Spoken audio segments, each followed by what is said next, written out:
శ్రీ గురుభ్యో నమః. గణనాథ సరస్వతి రవిశుక్ర బృహస్పతి పంచైతాని స్మరేన్ నిత్యం వేదవాణీ ప్రవర్తతే.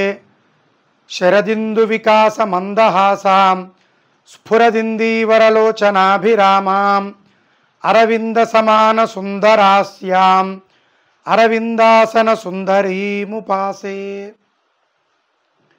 శరన్నవరాత్రి పరమ పవిత్రమైన శరన్నవరాత్రి 5వ రోజుకు సుప్రభాతం. మన సుప్రభాతం వీక్షకులకి ప్రేక్షకులకి శుభ స్వాగతం. 5వ రోజున పంచమం స్కందమాతేతి అంటుంది మార్కండేయుడు చెప్పినటువంటి దుర్గా సప్తశతి. స్కందమాత, స్కందమాత అంటే మనందరికీ పరిచయం ఉన్న వ్యక్తి. పార్వతీ పరమేశ్వరులకి 2 పిల్లలు. ఒకరేమో గణపతి, మన భాద్రపద మాసంలో పూజించుకున్నటువంటి పరమాత్మ. రెండవ దేవుడికి చాలా పేర్లు ఉన్నాయి. కార్తికేయుడు అంటారు ఆయనని, స్కందుడు అంటారు, షణ్ముఖుడు అంటారు. కాబట్టి ఈ స్కందమాత, స్కందుడు అంటే మనకుండేటువంటి మానసికమైనటువంటి తాపత్రయాలను పోగొట్టేటువంటి దేవుడి పేరు స్కందుడు. స్కంద అంటే మనస్సుకు అధిపతి అయినవాడు అని అర్థం. కాబట్టి ఆ స్కందుణ్ణే తల్లిగా కలిగినటువంటి అమ్మల గన్నయ్యమ్మ, ముగురమ్మల మూలపుటమ్మ, చాలా పెద్దమ్మ, దుర్గమాయమ్మ అంటాడు పోతన. కాబట్టి అటువంటి స్కందమాత అమ్మవారి యొక్క రూపాన్ని పూజించేటువంటి రోజులో ఈరోజు మనం ఉన్నాం. 5వ రోజు. మనకి 5వ రోజు నాడు విశేషంగా మనకి ఈ అమ్మవారికి ఒక మంచి చరిత్ర ఉన్నది. ఏం చరిత్ర అంటే, త్రిపురాసురుడు అనేటువంటి ఒక మనిషి. త్రిపురాసురుడు అంటున్నారు, మనిషి ఏమిటండి? మామూలుగా రాక్షసత్వం అనేది, దైవత్వం అనేది, ముముక్షుత్వం అనేది, మనిషి అనేది తర్వాత వచ్చేటువంటి ట్యాగ్. జీవిగా పుడతాం. పుట్టినటువంటి వాడు గొప్ప రాజకీయ నాయకుడు అయినాడు అనుకోండి, ముఖ్యమంత్రి, ప్రధానమంత్రి అంటాం. గొప్ప ప్రవక్త అయినాడు అనుకోండి, వారిని మంచి ప్రవచనం చెప్పే మహానుభావులు అంటారు. అలాగే ఉపాధ్యాయ వృత్తిని ఎంచుకుంటే ఉపాధ్యాయుడు అంటారు. అలా బుద్ధి కర్మానుసారిని అన్నట్టుగా త్రిపురుడు వారి పేరు. కానీ ఆ త్రిపురుడు జన్మించినప్పుడు మంచివాడే, కానీ అతనికి ఏమైందంటే తపస్సు చేసినాడు. తపస్సు చేస్తే బ్రహ్మదేవుడు ప్రత్యక్షమైనాడు. ఎంతటి తపస్సు చేశాడు అంటే, వానబడింది, అగ్నివర్షం, మొత్తం నిప్పులే వర్షంగా పడ్డాయట. అయినా చలించలేదు ఆయన. చక్కగా తన తపస్సును తాను చేసుకుంటూ ఉన్నాడు. తర్వాత విపరీతమైనటువంటి గాలి ఇలా వచ్చినా కూడా వారు బ్రహ్మదేవుడు ప్రత్యక్షం కావాలి, నాకు వరాన్ని ఇవ్వాలి అనుకున్నాడు. అప్పుడు ఆ త్రిపురుడు తపస్సును సాధించుకున్నాడు. బ్రహ్మదేవుడు ప్రత్యక్షమైనాడు. ప్రత్యక్షమై, త్రిపురా నీకేం వరంగా ఉన్నో చెప్పవయ్యా అంటే, అందరి మనుష్యుల్లాగే నేను ఎక్కువ రోజులు బతకాలి, సుఖంగా ఉండాలి, ఆనందంగా ఉండాలి, ఎటువంటి కష్ట నష్టములు ఉండకూడదు, నన్ను ఎవరూ చెడ్డగా చూడకూడదు, కీర్తితో ఉండాలి, అందరం కోరుకునేవే కాయివి. అలాగే అనుకున్నాడు ఆయన. కానీ ఇంకొక విలక్షణం, ఎక్కువ తపస్సు చేసిన వాడికి 2 లక్షణాలు ఉంటాయని చెప్తుంది శాస్త్రం. బాల ఉన్మత్త పిశాచవత్. అయితే చిన్నపిల్లల్లాగా ప్రవర్తిస్తారు, లేదు బాగా కోపంగా ఉన్నట్టుగా కనపడతారు. పిశాచవత్ భయభ్రాంతులు, వారిని చూడగానే అమ్మ బాబోయ్ అన్నట్టుగా ఉంటారు. ఈ త్రిపురుడు తపస్సు చేశాడు. బ్రహ్మదేవుడు ప్రత్యక్షమైనాడు. మరణం వద్దు అన్నాడు. ఒకే మాట. ఆయన కొద్దిగా ఆగాడు వరం ఇవ్వడానికి. నీకు మరణం ఎలా రావాలో మాత్రమే శాస్త్రంలో ఉంటుంది. మరణం మొత్తం వద్దు అనడానికి ఎవరికీ లేదు అధికారం. ఎందుకంటే సృష్టిక్రమం అది. సరే అనుకున్నాడు. అయ్యా, నాకు ప్రస్తుతం శంకరుడికి వివాహం కాలేదు, వారికి పుట్టేటువంటి అబ్బాయి చేత నాకు మరణం కావాలి అని కోరుకున్నాడు. తధాస్తు అన్నాడు. కాలం గడుస్తూ ఉన్నది. అయితే విలక్షణమైనటువంటి వరం అది. ఎందుకంటే శంకరుడు ధ్యాన నిమగ్నుడే ఉంటాడు ఎల్లప్పుడూ కూడా. ఆయనకి శక్తితో పని లేదు అసలు. నిరంతరం ధ్యాన నిమగ్నులై ఉంటారు. ఎలా ఉంటాడండి? బ్రహ్మాండ వ్యాప్త దేహ భసిత హిమరుచ భాసమాన భుజంగై అని. బ్రహ్మాండమంతా వ్యాప్తమైనటువంటి దేహాన్ని కలిగిన వాడు. భసిత హిమరుచ భాసమాన భుజంగై, మెడలో పాములతో మంచు కొండపైన ఉండేటువంటి స్వామి ఉంటారు. ధ్యానంలో ఉంటారు. ఇప్పుడు సృష్టి స్థితి లయములన్నిటినీ కూడా దర్శిస్తూ ఉంటారు. వారికి ఇంకో పేరుంది, భోళాశంకరుడు. ఏది వరం అడిగితే దాన్ని ఇచ్చేస్తారు. అటువంటి పరమాత్మనే వివాహం కావాలి. వివాహం అయ్యాక పుత్రుడు జన్మించాలి. ఆ పుత్రుడు ప్రయోజకుడు అవ్వాలి. అప్పుడు నాకు మరణం రావాలి. అందుకే నిశ్చింతగా ఉన్నాడు ఈయన. ఎవరు? త్రిపురుడు. సరే, ఆ త్రిపురుడు అహం వచ్చేసింది బాగా. అందరి దగ్గరికి వెళ్ళడం, నన్నే పూజించండి, నా పేరే తెలవండి అనేంత అహం వచ్చింది త్రిపురుడికి. చక్కగా స్వర్గానికి వెళ్ళినాడు. స్వర్గాన్ని అధిరోహించినాడు. ఇంద్రాది దేవతలందరినీ తన చెప్పు చేతుల్లో పెట్టుకున్నాడు. కాలం గడుస్తున్నది. అప్పుడు ఈ ఋషులు, మునులు, దేవతలు, యక్షులు, గంధర్వులు, కిన్నరులు అందరూ కలిసి త్రిమూర్తులను ధ్యానం చేసినారు. ధ్యానం చేస్తే ఒక గొప్ప సిద్ధుడు జన్మిస్తాడు. ఖచ్చితంగా ఆ త్రిపురాసుర సంహారం, ఇందాక చెప్పినట్టుగా ఆ వ్యక్తి యొక్క ప్రవర్తనను బట్టి, చేసే ఉద్యోగాన్ని బట్టి వారికి పేరు వస్తుంది అన్నట్టుగానే అతని యొక్క వృత్తి ప్రవృత్తి రెండు పైశాచికత్వంగా మారిపోయినాయి. ఎదుటి వ్యక్తిని కష్టపెట్టి తాను అనుకున్నటువంటి పనులను నెరవేర్చుకునేటువంటి ఆలోచన విధానం అలవాటైపోయింది. కాబట్టి త్రిపురుడు కాస్త త్రిపురాసురుడు అయిపోయినాడు. కాలం గడుస్తున్నది. అప్పుడు ఋషులు, మునులు, దేవతలందరూ కూడా త్రిమూర్తులను ఆశ్రయించినారు, ధ్యానం చేసినారు. వారన్నారు, త్వరలో ఈ పరిష్కారం దొరుకుతుంది మీకు అని చెప్పినారు. సరే, దేవతలందరూ కలిసి మన్మధుణ్ణి ఆహ్వానం చేశారు.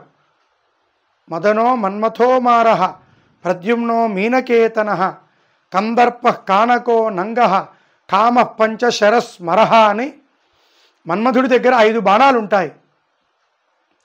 5 బాణాల్లో ఒకటి ఆకర్షించేది, 2 మోహానికి పంపించేది, మొత్తానికి సంతానోత్పత్తికి కారణమైనటువంటి బాణాలను వేస్తాడు మన్మధుడు.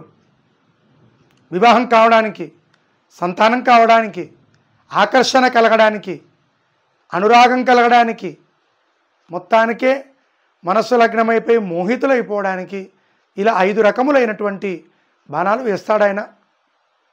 అందరూ కలిసి మొత్తానికి బుజ్జగించి కైలాసానికి మన్మధుడిని పంపించారు. మన్మధుడు వెళ్ళాడు, స్వామిని ప్రార్థన చేసుకున్నాడు. స్వామి, నీ దయ నన్ను అనుగ్రహించు అని. ఇది దేవతలందరి యొక్క కార్యం స్వామి అని ఎదురుగా నిలబడ్డాడు.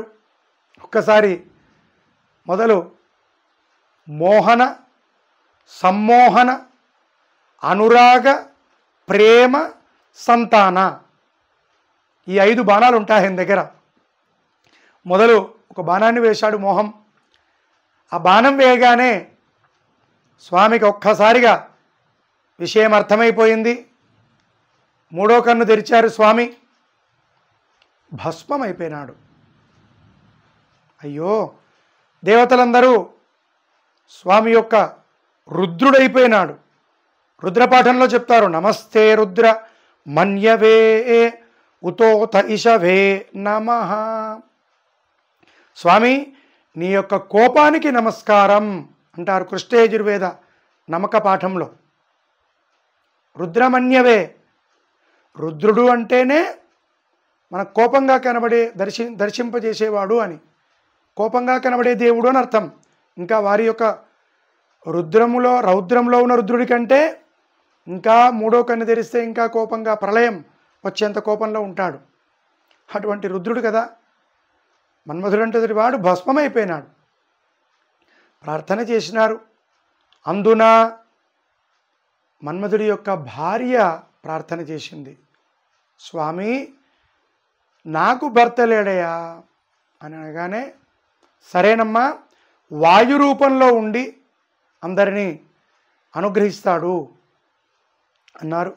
అప్పుడు శ్రీ మహావిష్ణువు గారు బ్రహ్మదేవుడు కూడా కోరినారు, అయ్యా నేను చూసేటువంటి స్థితి ఉండాలి అంటే మన్మధుడు ఉండాలి, నేను చేసేటువంటి సృష్టిక్రమం ఉండాలి అంటే మన్మధుడు ఉండాలి, మీరు చేసే సంహారం ఉండాలి అంటే మన్మధుడు ఉండాలి.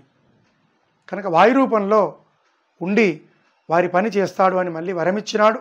ఆయన సజీవుడైనాడు. కానీ వేసినటువంటి మోహబాణం అలాగే ఉంది. స్వామికి అనురాగం కలిగింది.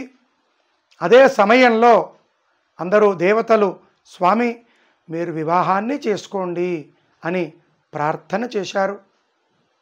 చేయగానే స్వామి సరే అని దేవతలందరి యొక్క కోరిక మేరకు అమ్మవారిని వివాహం, పార్వతీ మాతను వివాహం చేసుకున్నాడు. అప్పుడు జరిగిన వివాహం అంగరంగ వైభవంగా జరిగింది.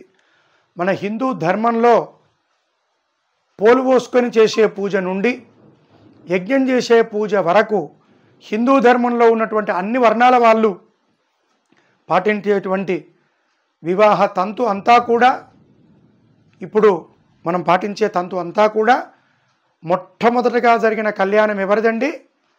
పార్వతీ పరమేశ్వర కళ్యాణం, శాంభవి శంభు కళ్యాణం. కాబట్టి ఆ పార్వతీ పరమేశ్వరుల కళ్యాణం బ్రహ్మదేవుడు పురోహితుడై శ్రీ మహావిష్ణువు గారి ఆధ్వర్యంలో దేవతలందరి ముందు జరిగింది. కొద్ది కాలం తర్వాత స్కందుడు జన్మించాడు. వారి పేరే కార్తికేయుడు. ఆ కార్తికేయుడు జన్మించాడు. ఎలా జన్మించాడు అంటే, పార్వతీ పరమేశ్వరులకి సంతానం కలగాలనేది దేవతల యొక్క అందరికీ ఉన్నటువంటి కోరిక. కాబట్టి ఆ దేవతల అందరి యొక్క కోరిక మేరకు సంతానం కలగాలి అని అందరూ కూడా ప్రార్థన చేయడం ప్రారంభించారు, దేవతలందరూ కూడా. అప్పుడు వారికి సంతానం కలిగింది. ఎలా కలిగింది అంటే, పార్వతీ పరమేశ్వరులు ఇద్దరూ కూడా ధ్యానంలో కూర్చొని ఉన్నారు. ఆ ధ్యానములో కూర్చొని ఉండే సమయంలో పార్వతీ పరమేశ్వరులని గంగాదేవి ఒక పిండాన్ని పొదల్లో దాచిపెట్టి ఉంది. గంగాదేవి పొదల్లో ఎందుకు దాచిపెట్టిందండి అంటే, ఆమెకు సంతానం కావాలని కోరుకుంది. కోరుకోగానే పార్వతీమాతకి ఈ పిండమే పుత్రుడిగా జన్మించాలి అనుకొని ఆమె ఒక చెట్టు పొదల్లో పిండాన్ని దాచిపెట్టి పార్వతీమాత కోసం తపస్సు చేసింది. అలా అమ్మవారికి అందించాలి అనుకుంది. ఇంతలోపే ఒక 6 పక్షులు వాటిని, ఆ పిండాన్ని తీసుకొని, ఆ పక్షుల పేర్లు కృత్తికా పక్షులు, వాటిని సేకరించుకొని చక్కగా కైలాసానికి వెళ్ళిపోయినాయి. అక్కడికి వెళ్ళిపోయి అమ్మ యొక్క దగ్గరగా వెళ్ళి ఆ పిండాన్నంతా కూడా ఏకీకృతంగా అక్కడ వేయడం వల్ల 6 కృత్తికలుగా నక్షత్రములుగా మారినాయి ఆ పిండం. ఒకే దగ్గరగా మూలంగా ఉన్నటువంటి పిండాన్ని 6 పక్షులు స్వీకరించడం వల్ల కృత్తిక, కృత్తిక, కృత్ అంటే స్వీకరించడం, తిక అంటే అక్కడ పెట్టడం జరిగింది. 6 పక్షులు. షట్కృత్తికా ముఖ్య యోగం అంటుంది వేదం. ఎవరికైతే సంతానం కలగాలో 6 కృత్తికా నక్షత్రంలో ఉండేటువంటి 6 దేవతల యొక్క అనుగ్రహం ఉంటే తప్ప సంతానం కలగదు. ఆ కృత్తికలే పార్వతీ మాతకి సంతానం కలగాలని గంగాదేవి దగ్గర ఒక పిండాన్ని తయారు చేయించుకొని కైలాసానికి వెళ్ళి కైలాసానికి తీసుకెళ్ళి అమ్మ ముందు సమర్పించారు. అమ్మ ఒక్కసారిగా అనుమానం రావాలి, మీకు ఏంటండి ఇప్పుడు మేము ఎన్ని ఫీజులు కడుతున్నాం, గర్భవతి అయినప్పటి నుంచి 9 నెలల పాటు ఆ వైద్యురాలు ఇచ్చినటువంటి సూచనలు పాటిస్తున్నాం, ఎలా చెప్తారు శర్మ గారు మీరు? ఎవరు చెప్పినా సరే ఎలా సాధ్యమవుతుంది అది అంటే, టెస్ట్ బేబీ తీయడం అనేది ఎప్పుడో ప్రారంభమైందని చెప్పడమే పురాణాల యొక్క లక్ష్యం. ఈ పక్షులు తీసుకెళ్ళి అక్కడ అప్పగించాయి. 6 ముఖాలు వచ్చాయి. అందుకే వారి పేరు కార్తికేయుడు. కృత్తికా పక్షుల ద్వారా పిండం ఏకీకృతమై కైలాసానికి చేరుకున్నది కనుక కార్తికేయుడు అనే నామధేయం వచ్చింది. అలాగే 6 పిండాల ద్వారా వచ్చింది కనుక 6 ముఖాలుగా ఏర్పడ్డాయి. మనం దత్తాత్రేయ స్వామిని చూస్తూ ఉంటాం. అనసూయాదేవి పరమేశ్వరుణ్ణి, బ్రహ్మదేవుణ్ణి, విష్ణువును ముగ్గురి కోసం తపస్సు చేసి ముగ్గురు ప్రత్యక్షం కాగానే నువ్వు పుత్రుడిగా జన్మించాలి, నువ్వు పుత్రుడిగా జన్మించాలి, నువ్వు పుత్రుడిగా జన్మించాలి, తథాస్తు తథాస్తు తథాస్తు అన్నారు. ఒకే శరీరానికి 3 తలలు వచ్చి దత్తాత్రేయుడు అయినాడు. త్రయం దత్తం, దత్తాత్రేయుడు.